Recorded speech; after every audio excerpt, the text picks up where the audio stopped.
I am Joshua, 28 years old, and my parents treated me like a ghost for 15 long years just to protect a $3 million lie.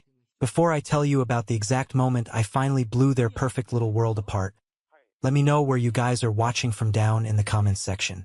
It was mid-December, and the wind cutting through the streets of downtown Chicago felt like a physical slap to the face. The snow was falling in heavy, wet clumps, sticking to the collar of my wool coat, but I barely felt the cold. I was standing on the sidewalk, my boots buried in 2 inches of slush, staring through the massive plate glass window of an upscale photography studio. Inside, it looked like a snow globe of upper-class perfection. The lighting was warm, casting a golden, buttery glow over the exposed brick walls and the velvet antique sofas used as props. And there they were, my family.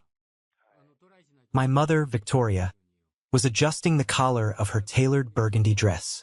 Even from 50 feet away, through a sheet of thick glass, I could see the rigid, practiced angle of her posture. She was a woman who lived her entire life for the approval of people she didn't even like. Next to her was my father, Matthew. He was checking his Rolex, his jaw set in that familiar, impatient line. He wore a custom charcoal suit that probably cost more than my first car. And then there was Carter, my older brother, the golden child. He was 32 but still possessed that easy, arrogant smirk of a high school quarterback who never had to face a real consequence in his life. He was laughing at something the photographer said, casually running a hand through his perfectly styled hair. They looked like a catalog ad for the American dream. Wealthy, healthy, and perfectly united. I stood in the freezing dark, watching them, and a bitter taste coated the back of my throat. For 15 years, this exact scene had played out without me. For 15 years, the Harrison family Christmas card had been mailed to hundreds of friends, business associates, and distant relatives. And for 15 years, I wasn't in a single one of them. My breath plumed in the freezing air, fogging up the glass. I wiped it away with a gloved hand, refusing to look away.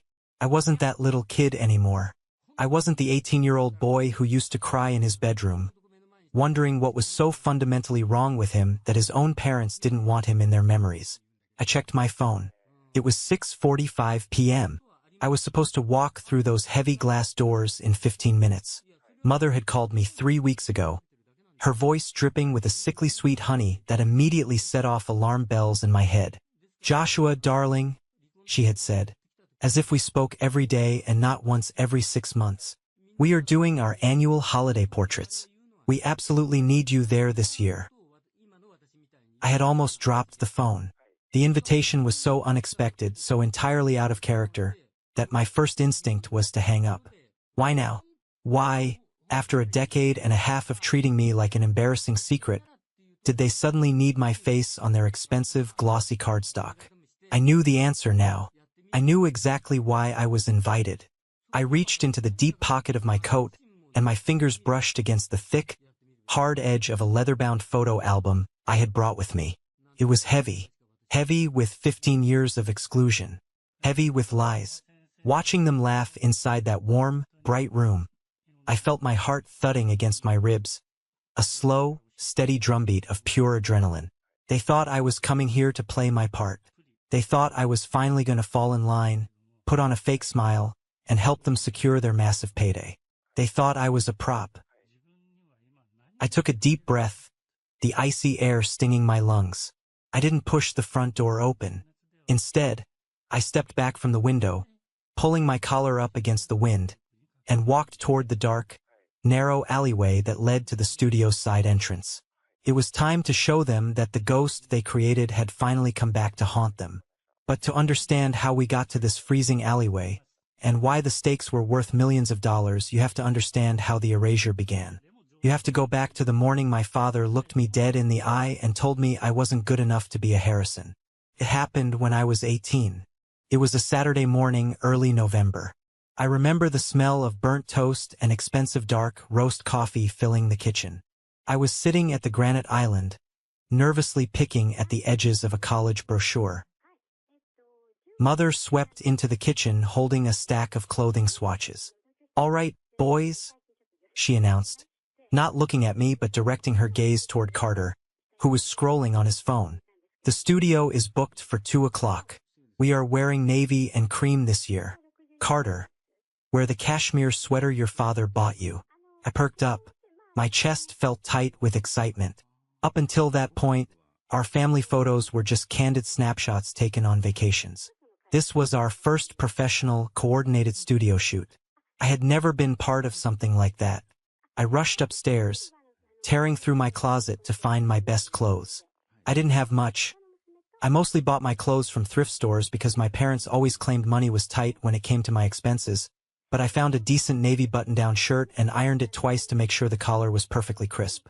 I spent 20 minutes in front of the bathroom mirror, trying to comb my hair so it looked presentable.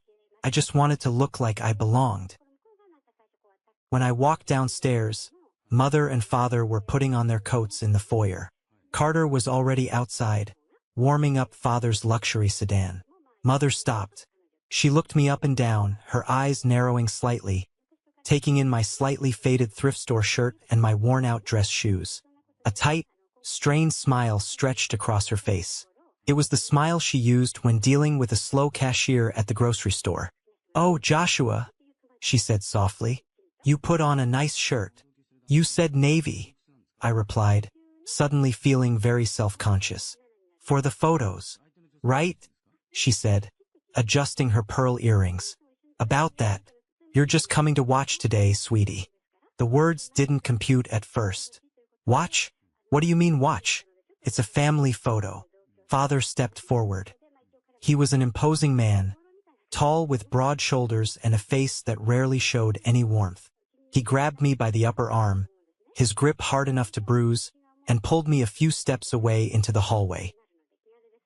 "Don't make a scene," he muttered, his voice dropping to a harsh whisper. "The cards go out to the entire firm, Joshua. To my partners. To the country club board. They need to be perfect." "I ironed my shirt," I stammered, feeling a humiliating sting of tears prickling the corners of my eyes. "I can stand in the back." "It's not about the shirt," Father said coldly, looking at me with an expression of mild disgust. You don't photograph well with us, Joshua. You look awkward. You don't fit the aesthetic your mother wants. We can't have you ruining the composition. Now, you can either stay home, or you can come and sit quietly in the lobby. Your choice." He let go of my arm, adjusted his expensive tie, and walked out the front door. I went to the studio. I don't know why I did. Maybe a sick part of me thought they would change their minds at the last second. But they didn't. I sat on a hard wooden bench in the waiting area for 2 hours. I watched through the glass partition as the photographer positioned my mother, my father, and Carter. I watched them smile. I watched my father place a proud, loving hand on Carter's shoulder. I watched them create a beautiful, flawless family that I was not a part of. That was the first year. The Christmas card arrived in the mail a month later.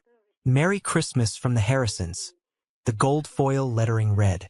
Below it was the photo, just the 3 of them. After that, it became the unspoken rule.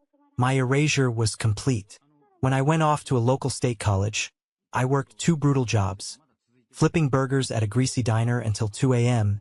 and stocking grocery shelves on the weekends, just to pay for my textbooks and a cramped dorm room. My parents told me they simply didn't have the funds to help me. They said building character was important. A month into my sophomore year, I went home to pick up some winter clothes. I walked into the kitchen and saw a bank statement sitting open on the counter. It was a joint account my father shared with Carter. The balance was 0, but the recent transactions showed massive withdrawals. I looked closer. Flights to Rome, 5-star hotels in Paris, thousands of dollars spent at luxury boutiques. When Father walked in and saw me looking at it, he didn't even flinch. I confronted him. I asked him how Carter was traveling across Europe when I was drowning in student debt.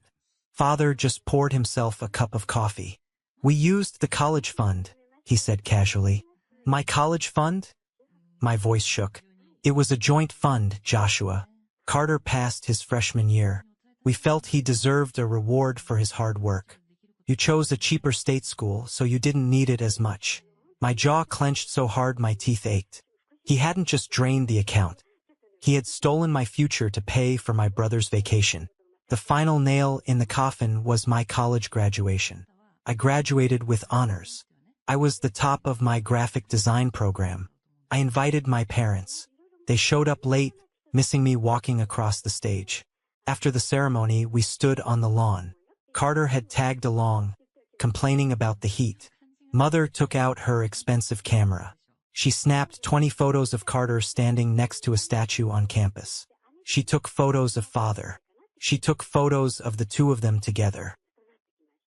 I stood there in my cap and gown, waiting. "All right," Mother said, capping the lens. "It's dreadfully hot. Let's go get lunch." They didn't take a single picture of me. Not one.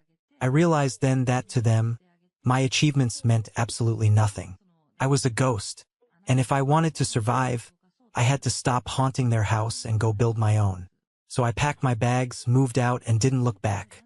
The next few years were a grind, but they were my grind. I poured every ounce of my frustration into my work. I started at the bottom of a mid-sized marketing firm in the city, taking the shifts nobody wanted, designing ads for local plumbers and discount mattress stores.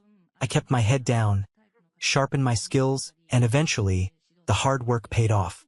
I landed a massive promotion and a salary that finally let me breathe. I moved into a nice, airy loft apartment with huge windows. I bought a decent car. I built a life. And then I met Emma.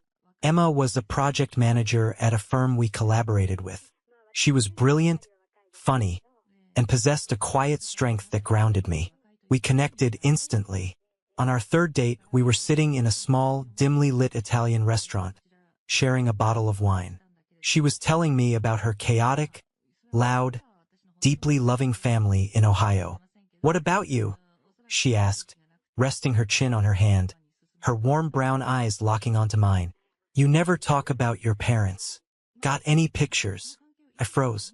The wine suddenly tasted like ash in my mouth. I looked down at my plate, tracing the edge with my thumb. "I don't have any," I said quietly. "None? Not even on your phone?" "In my family," I said, my voice tight.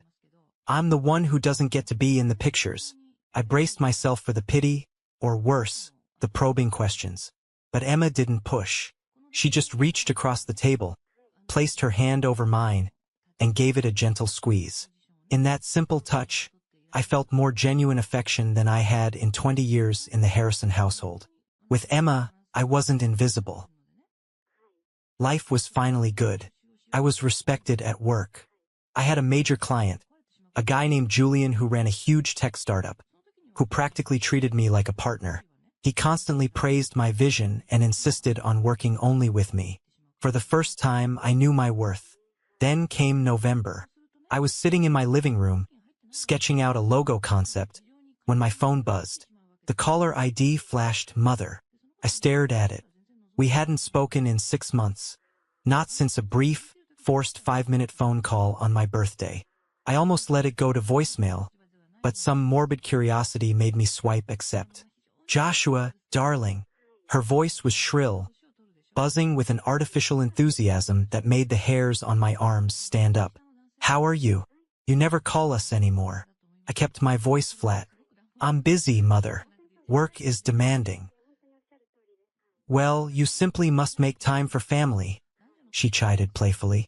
"Listen, your father and I were talking, and we are doing our annual holiday portraits next Sunday at the downtown studio. We absolutely need you there this year. It's been too long since we had the whole family together." Silence stretched on the line. I pulled the phone away from my ear, staring at it to make sure I was actually talking to my mother. "You want me in the Christmas photo?" I asked slowly. "Of course. You're our son. We want our handsome boy in the picture. Wear that nice charcoal suit of yours. Be there at 7. She hung up before I could ask any more questions. I sat there, the pencil snapping in my hand. 15 years.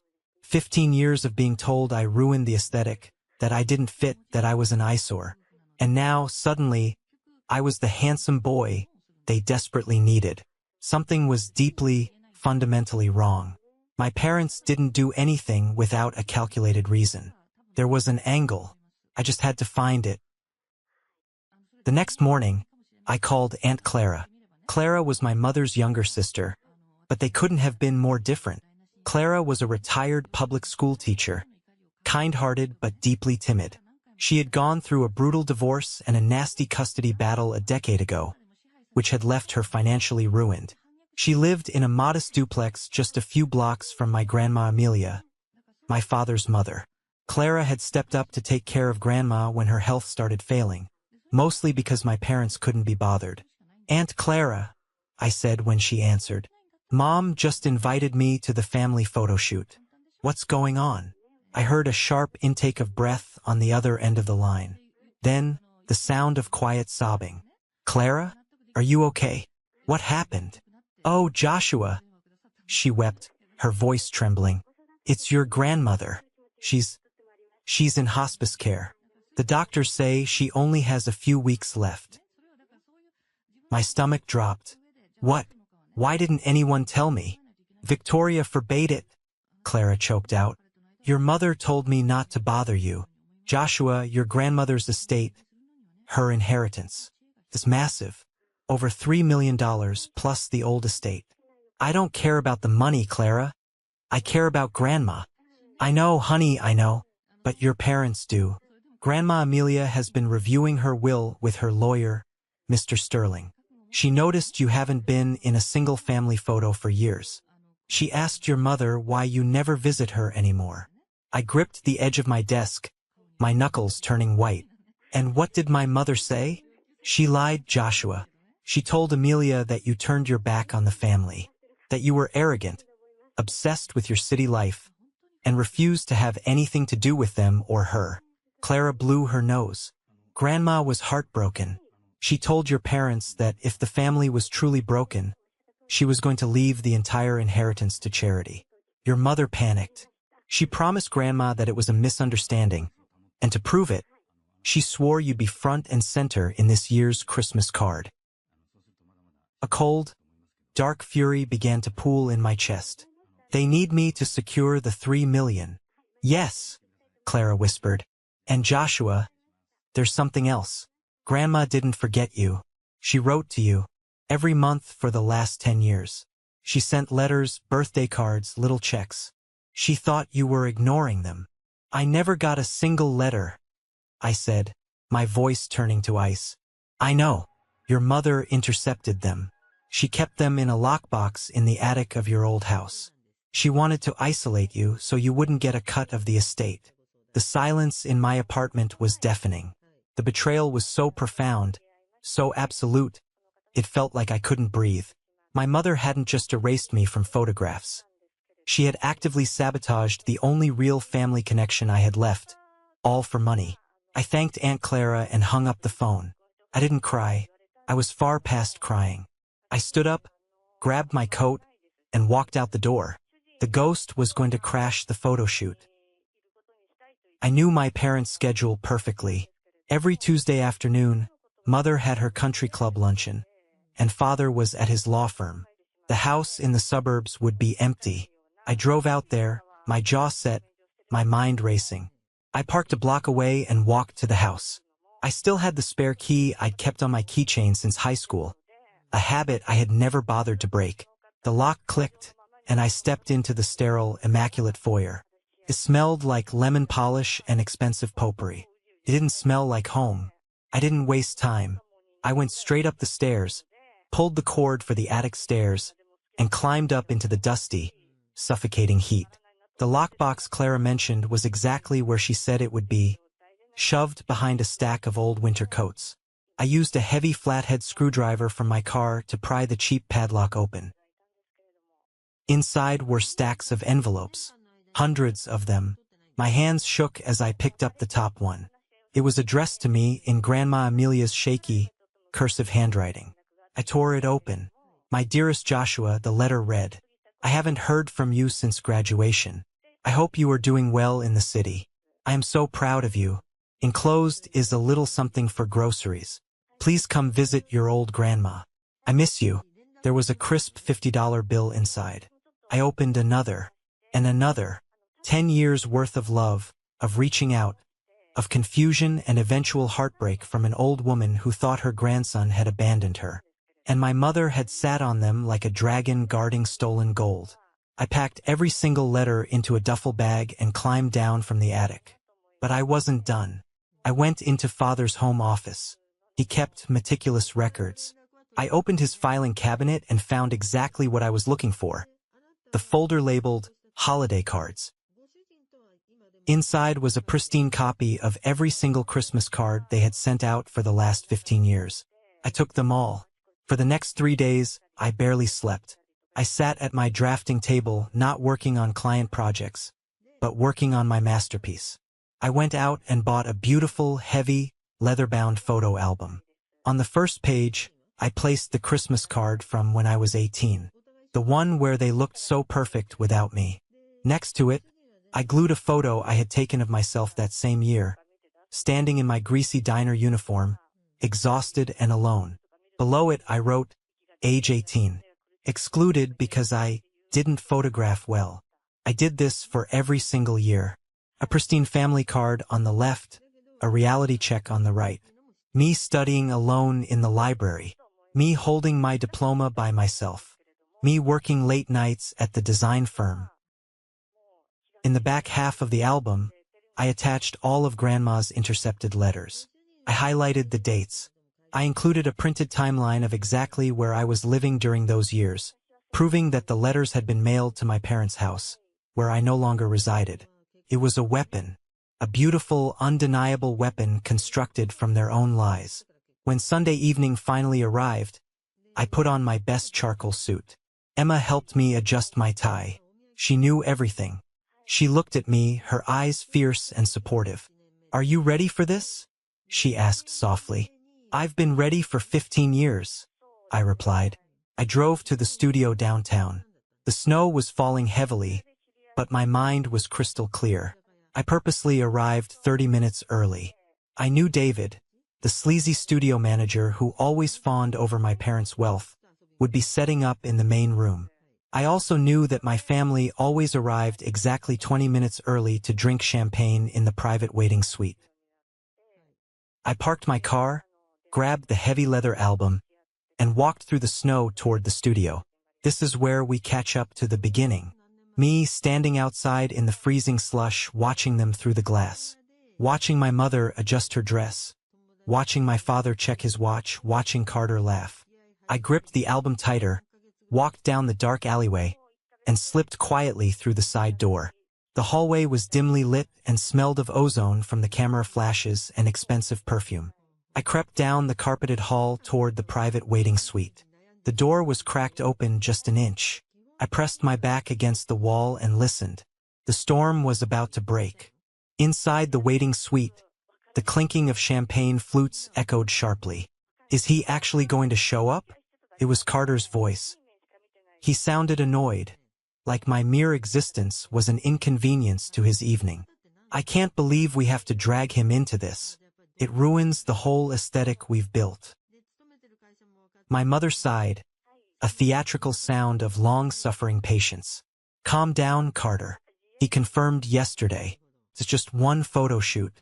We get the shots, we print the cards, we show them to Amelia's lawyer tomorrow morning, and then things go back to normal." "And by normal, you mean we can stop pretending he exists?" Carter scoffed. "The will is $3 million, Carter." My father's voice cut in, low, harsh, and utterly ruthless.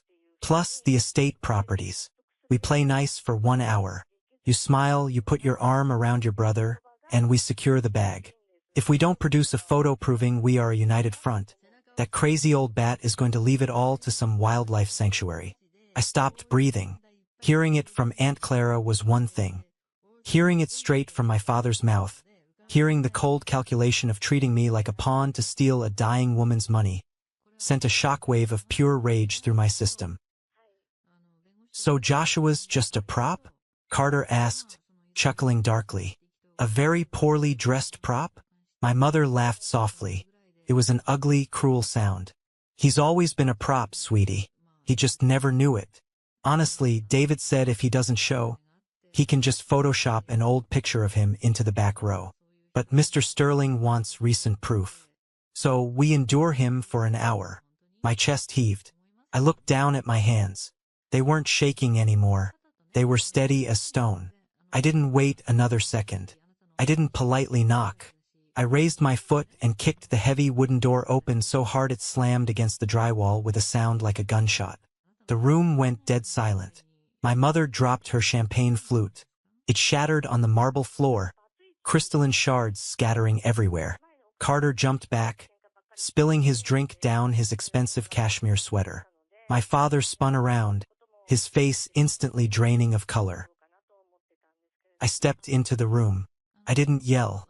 I didn't scream. I didn't need to. The quiet, lethal calm in my voice was infinitely more terrifying. "I'm not a very good prop," I said, staring directly into my mother's terrified eyes. "Props don't usually talk back." "Joshua?" My father stammered, stepping forward, instinctively trying to use his physical size to intimidate me. "How long have you been standing there?" "Long enough," I said, shifting my gaze to him. "Long enough to hear exactly how much my presence is worth to you. $3 million. That's the going rate for a son these days, Matthew." "Now, listen here," Father barked, recovering his false bravado. "You don't understand the legal complexities." "I understand everything." I cut him off, my voice slicing through the room like a razor. I looked at Carter, who was frantically dabbing at his ruined sweater. "Enjoy Europe on my college fund, Carter? Was it fun? I hope it was worth it, because it's the last free ride you're ever going to get." Carter's jaw dropped. "How do you know about that?" I ignored him and turned to my mother. She was shaking, her perfectly manicured hands clutching her pearl necklace. "And you?" I whispered, taking a step toward her. She flinched. 10 years.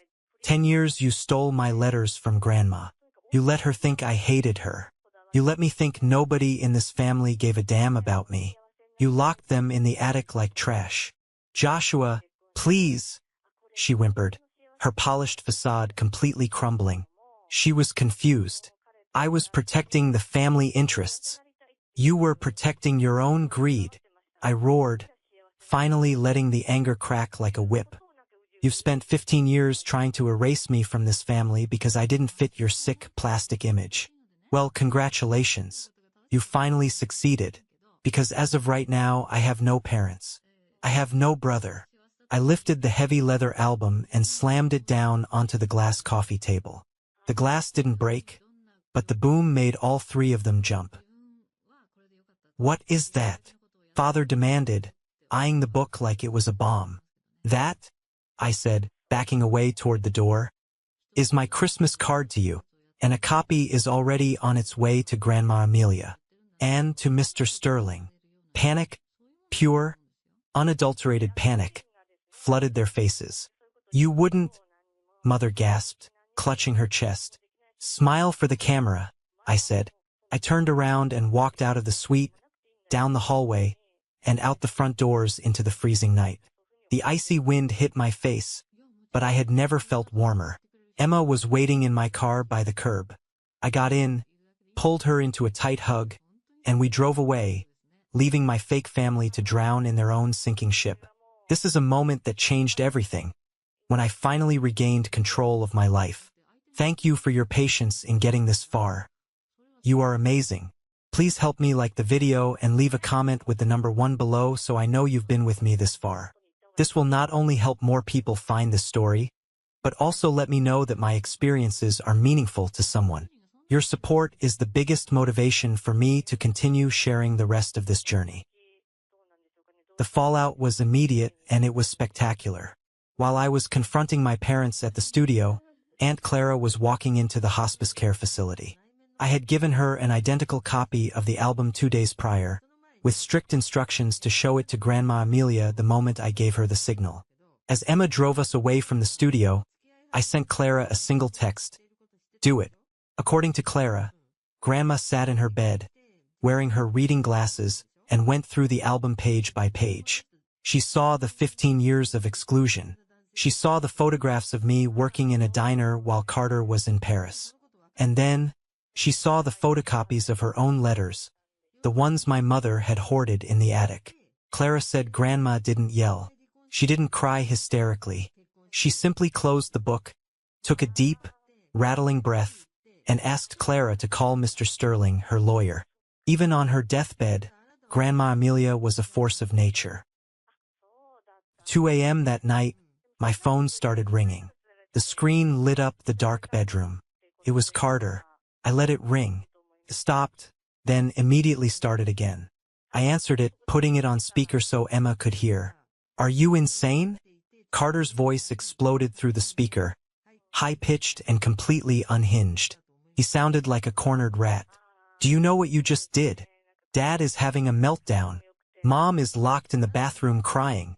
Sounds like a rough night," I said calmly, leaning back against the headboard. "You ruined us, Joshua. You ruined the family." The lawyer called Dad an hour ago. "Grandma is fast-tracking an emergency addendum to the will. She's cutting us out. Because of your stupid little scrapbook." "No, Carter," I corrected him, my voice dangerously low. "Because Mom stole her mail, Dad stole my college fund, and you went along with it because you're a parasite. Actions have consequences. Welcome to the real world." "You're a sociopath," he screamed. "You planned this. You set us up." "I just gave Grandma the photos you guys never wanted me in," I replied. "Good night, Carter. Lose my number." I hung up and blocked him. At 7 a.m. the next morning, my phone rang again. This time it was Father.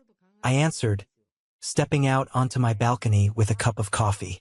The city was waking up, and I felt lighter than I had in years. "Joshua," my father said.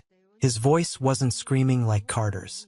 It was cold, calculated, and carried the heavy weight of a man trying to regain control of a negotiation he was losing badly. "Let's be rational about this." "I'm listening," I said, taking a sip of coffee. "You made your point. You're angry. I understand. Mistakes were made in the past. But what you're doing right now is vindictive, and it's destroying the legacy of this family." "What legacy, Matthew?" "The legacy of lying to an old woman for her money." He sighed, a heavy, patronizing sound. "Listen to me. Mr. Sterling is meeting with your grandmother at noon today to finalize the changes to the inheritance. If you call her right now, tell her it was a misunderstanding. Tell her you forged those letters or exaggerated the timeline." "You want me to lie to a dying woman to save your paycheck?" I asked in disbelief. "I will write you a check for $500,000 today," he countered quickly. "Tax-free. A gift. You can buy a house. You can invest it. Just call her and call off the lawyers." I actually laughed. It bubbled up from my chest, sharp and bright. 500,000. Wow, you're really desperate. "It's a generous offer, Joshua. Don't let your petty grievances blind you to good business." "It's not business, Dad. It's my life. And you can't buy me out of it. Not anymore. I don't want your money. I don't want anything to do with you. Do not contact me again, or I will file for a restraining order." "Joshua, if you do this..." I pressed end call. I blocked his number, too. I blocked my mother's number. I scrubbed them from my digital life as thoroughly as they had scrubbed me from their Christmas cards. A few days later, Aunt Clara called to tell me that Grandma wanted to see me. I drove to the hospice center alone. When I walked into her room, she looked frail, hooked up to monitors, but her eyes, the same sharp, intelligent eyes I saw in the mirror every morning, were bright. I sat next to her bed and took her thin, papery hand. "My dear Joshua," she whispered, tears pooling in her eyes. "They kept you from me. I thought you didn't love me." "I never stopped loving you, Grandma," I said, my own voice cracking. "I just thought I wasn't allowed to be part of the family." She squeezed my hand with surprising strength. "That family," she said fiercely, "is a rotting tree. I've cut the dead weight off. Mr. Sterling took care of it. They will not see a dime of my money, Joshua. They will not be rewarded for their cruelty." I sat with her for hours, talking about Emma, about my graphic design work, about everything she had missed. For the first time in my life, I felt the unconditional warmth of a parent figure who just wanted to listen to me speak. 3 weeks later, Grandma Amelia passed away peacefully in her sleep. Aunt Clara and I were the only ones at her bedside. My parents didn't even come to the hospital. They were too busy calling different law firms, trying to figure out how to contest a will they knew was airtight. The storm had passed. The wreckage was severe, but as I stood looking out the window of the hospital room, I realized that for the first time in 15 years, the sky was finally clear. I had survived the erasure.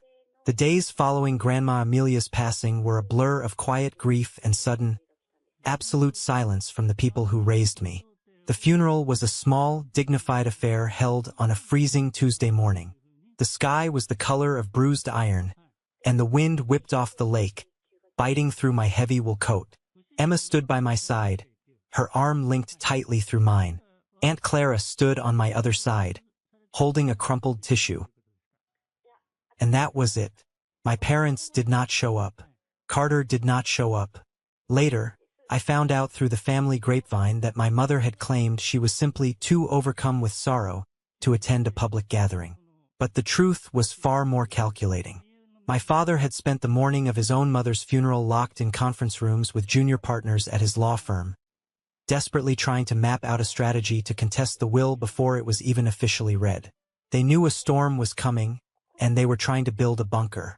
But you cannot build a bunker out of paper lies. 2 weeks after the funeral, the heavy cream-colored envelope arrived in my mailbox. The return address was embossed in gold foil. Sterling and Associates, attorneys at law. It was the official summons for the reading of the last will and testament of Amelia Harrison. The meeting was scheduled for 10 a.m. on a Friday at their downtown office. That morning, I woke up before the alarm went off. I lay in bed, staring at the ceiling of my apartment. For 15 years, I had been the family outcast, the embarrassing secret, the invisible son whose salary and achievements meant absolutely nothing compared to my brother's mere existence. Today, all of that was going to end. Not with a screaming match, but with the cold, hard gavel of the law. I put on my best suit. Not the cheap thrift store clothes of my teenage years, but a tailored, dark navy suit I had bought after my last big promotion at the design firm. Emma wore a sharp, elegant black dress. We drove downtown in silence. The radio was off. The tension in the car was thick enough to cut with a knife. The law firm of Sterling and Associates occupied the top 2 floors of a gleaming glass skyscraper. When Emma and I stepped out of the elevator, our shoes sank into plush, charcoal gray carpeting. The receptionist, a stern-looking woman with silver hair, took our names and led us down a long hallway paneled in rich mahogany. She opened the double doors to a massive conference room. The walls were lined with leather-bound legal books, and a sprawling oak table dominated the center of the space. Large floor-to-ceiling windows offered a panoramic view of the Chicago skyline. Aunt Clara was already there, sitting near the corner, looking small and terrified. I walked over and kissed her cheek, taking the leather chair next to her. Emma sat on my right, and then the heavy wooden doors swung open again. My family walked in. If you didn't know the context, you would think they were arriving at a red carpet premiere. My mother wore a black designer dress with a subtle, tasteful diamond necklace. She had a sheer, black lace scarf draped over her shoulders, her version of morning attire. My father walked in with his chest puffed out, wearing a custom pinstripe suit, his face set in a mask of aggressive confidence. And Carter actually had the nerve to walk in wearing a brand new Rolex watch. It gleamed under the recessed lighting of the conference room. I knew for a fact he hadn't held a steady job in 2 years. He had bought that watch on credit, banking entirely on the massive inheritance he thought was about to hit his bank account. They stopped dead in their tracks when they saw me sitting there. My mother's perfectly glossed lips parted in shock. My father's eyes narrowed into dark, dangerous slits. Carter let out a loud, obnoxious scoff, shaking his head. "What is he doing here?" Carter demanded, turning his back to me and addressing the empty head of the table. "This is a private meeting for the immediate family. Before anyone could answer, the side door of the conference room opened. Mr. Sterling walked in. He was a man in his late 60s, tall and impeccably groomed, with sharp eyes behind wire-rimmed glasses. He carried a thick leather briefcase and projected an aura of absolute, undeniable authority. He did not look like a man who tolerated foolishness. Mr. Joshua Harrison is here because I explicitly requested his presence, Carter, Mr. Sterling said, his voice deep and echoing slightly in the large room. He walked to the head of the table and set his briefcase down with a heavy thud. Take your seats. All of you. We have a lot of ground to cover, and I do not have the patience for family squabbles in my office. My father pulled out a chair for my mother, glaring at me across the polished oak. They sat directly opposite Emma, Clara, and me. The battle lines were literally drawn across the table. Mr. Sterling opened his briefcase. He pulled out a thick stack of legal documents tied with a red ribbon. But that wasn't all. He reached back into the briefcase and pulled out something else. It was my leather-bound photo album. He placed it gently, almost reverently, on the center of the table. I saw my mother physically recoil, her back hitting her chair. All the color drained from my father's face. Carter stared at the book like it was a venomous snake preparing to strike. They knew exactly what it was, and seeing it sitting on an inheritance lawyer's desk broke their facade immediately. Let us begin, Mr. Sterling said, adjusting his glasses. He untied the ribbon and opened the thick legal document. For the first 20 minutes, the room was agonizingly boring. Mr. Sterling read through the standard legal boilerplate, the revocation of all prior wills, the payment of funeral expenses, and the settling of minor debts. The ticking of the grandfather clock in the corner of the room sounded like a sledgehammer in the heavy silence. My father kept tapping his expensive pen against his leather portfolio. My mother kept taking tiny, nervous sips of water.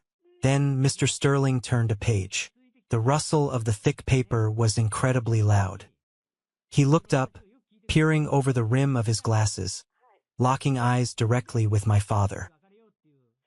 We now move to the distribution of the primary estate and liquid assets, Mr. Sterling announced. The temperature in the room seemed to drop 10 degrees. Carter leaned forward, his elbows on the table, a greedy, expectant smirk crawling back onto his face. He actually tapped his new Rolex watch with his index finger. Article 4, Mr. Sterling read, his voice clear and unwavering. To my son, Matthew Harrison, my daughter-in-law, Victoria Harrison, and my grandson, Carter Harrison. My parents sat up straighter. My mother gripped her designer purse tightly. I leave the sum of $1 each. The silence that followed was so profound it felt like a vacuum had sucked all the oxygen out of the room. I watched the words hit them in slow motion. Carter's smirk froze, twisting into a grotesque mask of pure confusion. My mother's eyes widened to a comical degree, her mouth opening and closing like a fish out of water. I'm sorry, what? Carter barked, breaking the silence. $1? You misread that. Check the zeros, old man. Mr. Sterling did not flinch. He did not blink. He simply looked at Carter with an expression of profound pity. I assure you, young man, my eyesight is perfect. The sum is exactly $1 United States dollar. This is an outrage, my father roared, slamming both his hands flat onto the oak table. He shot out of his chair, his face flushing a deep, angry purple. This document is fraudulent. My mother was heavily medicated. She was not of sound mind when she signed this garbage. We will contest this in probate court. I will tie this firm up in litigation for the next decade. Mr. Sterling calmly closed the folder. Sit down, Matthew, he said, and the sheer command in his voice actually made my father hesitate. I am not finished, and before you start threatening me with your empty lawsuits, I strongly advise you to listen to the rest of the addendum. My father slowly lowered himself back into his chair, his chest heaving, his jaw clamped so tight I thought his teeth might shatter. Amelia anticipated your reaction, Mr. Sterling continued, turning to the next page. She was perfectly lucid when she mandated these changes. In fact, she had me bring an independent medical examiner into the hospice room to film a sworn affidavit certifying her cognitive state. You will not win a competency challenge. Mr. Sterling then placed his hand firmly on top of my leather photo album. Furthermore, the lawyer said, his voice turning cold and precise, Amelia attached this piece of evidence directly to her will as Exhibit A. Inside are dozens of letters she wrote to her grandson, Joshua, over the course of 10 years. Letters containing monetary gifts. Letters that were intercepted, stolen, and hidden by Victoria Harrison. My mother let out a strangled gasp, burying her face in her hands. Amelia also provided bank records. Sterling continued relentlessly, proving that Matthew Harrison liquidated a joint college fund intended for Joshua, using the assets to fund luxury vacations for Carter. The legal term for this is breach of fiduciary duty. Amelia's addendum clearly states that if any of the three of you attempt to contest this will, the estate will release this album, the letters, and the financial records to the probate court, putting them into the public record. Your theft of mail and financial misappropriation will become public knowledge. It would, without a doubt, destroy your reputation at your law firm, Matthew, and it would likely lead to criminal fraud charges for Victoria. Checkmate. It was a masterclass in legal destruction. Grandma Amelia hadn't just cut them out. She had built an ironclad fortress around her decision, using their own crimes as the moat. The $1 inheritance was a standard legal tactic. By leaving them a specific sum, no matter how small, they could not claim they had simply been forgotten or accidentally omitted. They were intentionally acknowledged and intentionally dismissed. My father sank back into his chair, the aggressive energy completely draining out of his body. He looked 10 years older in a matter of seconds. The realization that his own mother had outsmarted him, outmaneuvered him, and trapped him with his own lies was breaking him in real time. Carter, however, was not smart enough to understand the trap. This is his fault, Carter shrieked, suddenly pointing a shaking finger directly at me. His face was red and blotchy, tears of pure rage pooling in his eyes. He manipulated her. He brainwashed a dying woman with his stupid little scrapbook. You stole my money, you piece of trash. Carter lunged across the table. Before he could even get halfway, I stood up. I didn't raise my fists. I didn't shout. I just stared down at him with 15 years of built-up coldness. Your money, I asked, my voice barely above a whisper, but it carried across the room. You have never worked a hard day in your life, Carter. Everything you wear, everything you drive, everything you are, was bought with someone else's money. For 15 years, you let them treat me like a ghost because it made you feel special. You thought I was just a prop. Well, the prop just walked off the stage. Sit down and shut up before I decide to press charges for the college fund right now. Carter froze, hovering over the table. He looked at my father for backup. But my father wouldn't even look at him. My father was staring blankly at the polished wood, totally defeated. Slowly, Carter sank back into his chair, covering his face with his hands. He started to sob. It was a pathetic, ugly sound. Mr. Sterling cleared his throat, commanding the room once again. Article 5, he read. The remainder of my estate, including the liquid assets totaling roughly $3.2 million, my investment portfolios, and the deed to my primary residence, shall be divided as follows. 20% is to be placed in an irrevocable trust for my daughter, Clara, to ensure she never has to worry about her security again. Beside me, Aunt Clara let out a loud, shuddering breath. She covered her mouth with both hands, tears streaming down her face. Emma rubbed her back gently. The remaining 80% of the liquid assets, the investment portfolios, and the deed to the property, Mr. Sterling read, looking directly at me with a soft, respectful nod, are left entirely and exclusively to my grandson, Joshua Harrison, a young man who proved that true character is built in the shadows, not in the flash of a camera. I felt Emma's hand grip my thigh under the table. I didn't smile. I didn't gloat. I just closed my eyes and took a long, deep breath. The weight of 15 years of rejection, The endless nights wondering why I wasn't enough. The crippling self-doubt. It all evaporated in that room. Grandma Amelia had seen me. She had really seen me. And her final act on this earth was to make sure the rest of the world saw me, too. "This concludes the reading," Mr. Sterling said, closing the folder and tying the red ribbon back around it. "Matthew, Victoria, Carter. The receptionist has your $1 checks. You may collect them on your way out. I expect you to vacate the premises immediately." My mother tried to stand up, but her legs gave out. She slumped against my father, weeping uncontrollably, her mascara running down her face, ruining her perfect, tailored image. My father had to physically support her weight as he dragged her out of the room. Carter followed behind them, head down, his expensive watch suddenly looking like a heavy, meaningless chain. They didn't look at me as they left. They didn't apologize. But I didn't need them to. Their silence was the greatest apology I could ever receive. Once the heavy doors clicked shut behind them, the tension finally broke. Aunt Clara threw her arms around my neck, sobbing into my shoulder. "She fixed it, Joshua," she cried. "She fixed it all." I hugged her back tightly. "Yeah, Aunt Clara, she did." Mr. Sterling walked over and handed me the leather album. "She told me to give this back to you," he said softly. "She said it belongs in a home where pictures are actually cherished." I took the album, feeling the heavy, textured leather under my fingers. "Thank you, Mr. Sterling, for everything." Emma and I walked out of the towering glass building and into the crisp Chicago afternoon. The sun had broken through the heavy iron clouds, casting a brilliant, blinding light across the city. I stopped on the sidewalk, holding Emma's hand, and looked up at the sky. I wasn't a ghost anymore. I was exactly where I was supposed to be. A few months passed, and the changing of the seasons brought a profound sense of peace that I had never experienced in my entire life. Spring melted into a warm, golden summer, and the legal dust from the will completely settled. My parents never filed that lawsuit.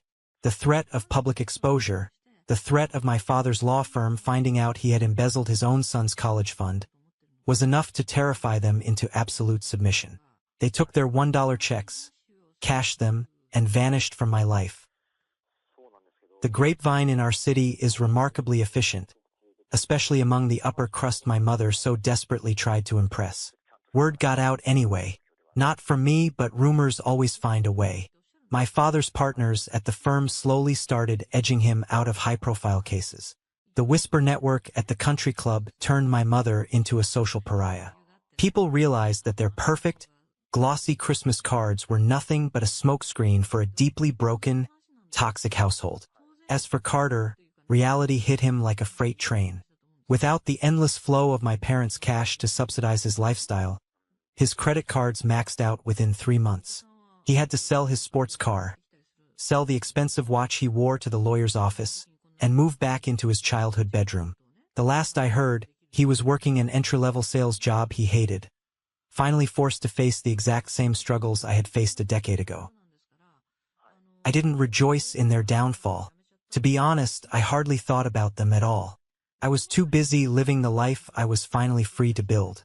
The first thing Emma and I did was move out of my downtown loft and into Grandma Amelia's house. It was a beautiful, sprawling, mid-century modern home nestled in a quiet, tree-lined suburb. It had a massive backyard, original hardwood floors, and huge windows that let in rivers of natural light. The house was filled with Grandma's things, and spending the summer going through her belongings was a deeply healing process. In the back of her closet, tucked inside an old shoebox, I found dozens of photographs. They weren't professional studio portraits. They were candid, slightly blurry pictures she had taken with a disposable camera when I was a kid. Pictures of me covered in mud in her garden. Pictures of me blowing out the candles on my 10th birthday cake. Pictures of me asleep on her couch with her golden retriever. I was never erased from her life. She had kept my memory alive in the quietest, most loving ways. I took my favorite photo, a picture of Grandma and me sitting on the front porch, both of us laughing hysterically at some joke I couldn't even remember, and I had it blown up, restored, and placed in a beautiful heavy oak frame. I set it right in the middle of the stone fireplace mantel in the living room. It was the centerpiece of our new home. With the inheritance, I had the financial freedom I had always dreamed of. I didn't quit my job. I loved graphic design too much, but I stopped taking the grueling, soul-crushing corporate hours. I started my own boutique agency. Julian, my VIP client, was the first one to sign a massive retainer with my new company. I was able to hire a small team, set my own hours, and focus on the creative work that actually brought me joy. I also took a portion of the money and set up a new college fund. But this one wasn't for me. It was an anonymous scholarship fund for kids in the city who had the grades but lacked the financial support from their families. I made sure no one would ever have their future stolen the way mine was. As the months rolled on, the weather turned cold again. November arrived, bringing the familiar chill of the Chicago winter. But this time, I didn't feel the dread creeping into my chest. I didn't feel the phantom anxiety of a phone call from my mother demanding I play the role of the invisible son. December came. It was time for Christmas. We hosted it at Grandma's house. For weeks, Emma and I decorated. We didn't hire a professional designer. We didn't stick to a rigid navy and cream aesthetic. We bought a massive, slightly crooked real pine tree from a local lot. We strung it with mismatched lights, colorful glass ornaments, and hideous, homemade decorations we found in boxes in the basement. It was chaotic, loud, and incredibly beautiful. On Christmas Eve, the house smelled of roasting turkey, cinnamon, and wood smoke from the fireplace. The doorbell rang, and I rushed to open it. Aunt Clara stood on the porch, bundled up in a thick coat, holding 3 massive tins of homemade cookies. She looked healthier, brighter, and 10 years younger than she had at the lawyer's office. The trust fund Grandma left her had allowed her to retire completely, pay off all her debts, and live without the crushing weight of financial anxiety. "Merry Christmas, Joshua," she beamed, pulling me into a massive hug. "Merry Christmas, Aunt Clara. Come in, it's freezing." Julian, my client-turned-close friend, arrived shortly after with his wife and their 2 little kids, who immediately started running circles around the living room, chasing the new rescue dog Emma and I had adopted. The house was filled with the sound of actual, genuine laughter. Not the polite, manufactured chuckles of a country club gathering, but the loud, messy joy of people who genuinely loved being around each other. Emma walked out of the kitchen, wiping flour off her cheek. She was wearing a ridiculous, oversized Christmas sweater that lit up when she walked. I looked at her, standing in the middle of the living room, surrounded by warmth, food, and people who cared about me. I walked over to her, wrapped my arms around her waist, and kissed her forehead. "You did good, Joshua," she whispered, leaning her head against my chest. "We did good," I corrected her. After dinner, when the kids were exhausted and asleep on the rug, and Aunt Clara was sipping spiked eggnog by the fire, I stood up. I walked over to the hallway closet and pulled out a heavy black bag. I set up the aluminum legs of a camera tripod right in the middle of the living room. I attached my professional DSLR camera to the mount. "What are you doing?" Aunt Clara asked, smiling over the rim of her mug. "We're taking a family photo," I said. I didn't adjust the lighting to make it look like a buttery studio. I didn't ask anyone to change their clothes. I didn't care that Emma still had a smudge of flour on her face, or that Julian was wearing a hideous reindeer tie. I set the timer for 10 seconds and hit the shutter button. "All right, everybody squeeze in," I yelled, running over and diving onto the sofa next to Emma and Clara. Julian's wife leaned over the back of the couch. Julian grabbed the dog, who tried to lick his face right as the red light on the camera started blinking rapidly. Emma threw her arms around my neck, laughing. Aunt Clara beamed, holding her mug high in the air. Click. The flash illuminated the room. I walked over to the camera and looked at the digital screen. The photo was imperfect. The lighting was slightly yellow from the fireplace. The dog was a blur of motion. My hair was messy. But as I looked at the faces in that small LCD screen, I saw something I had never seen in any of the 15 glossy, expensive, perfectly curated Christmas cards my parents had sent out. I saw truth. I saw a family. And for the first time in my life, I was right in the center of it. Going through all of this taught me a lesson that completely changed my perspective on life. We are often conditioned to believe that blood is an unbreakable bond, that we owe our loyalty, our mental health, and our very identities to the people who share our genetics. But the truth is, family is not defined by blood.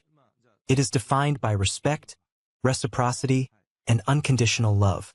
If someone continuously treats you like an option, if they erase your accomplishments, or if they only value you for what you can provide them, you have every right to walk away. Walking away from a toxic environment isn't an act of cruelty. It is the ultimate act of self-preservation. You cannot heal in the same environment that broke you. I spent 15 years begging for a seat at a table where the food was poisoned. It was only when I built my own table that I finally learned what it meant to be full. Never let anyone make you feel like you are just a prop in their story. You are the main character of your own life. If the story resonated with you, if you've ever had to draw a hard boundary or build your own chosen family, I'd love to hear your perspective. What was the moment you realized you had to choose your own peace over toxic loyalty? Let me know down in the comments. Or, if you simply agree with the lessons this journey taught me, just drop the word good in the comments so I know you're with me. Thank you for listening, and remember, the best family portraits are the ones where you don't have to fake your smile.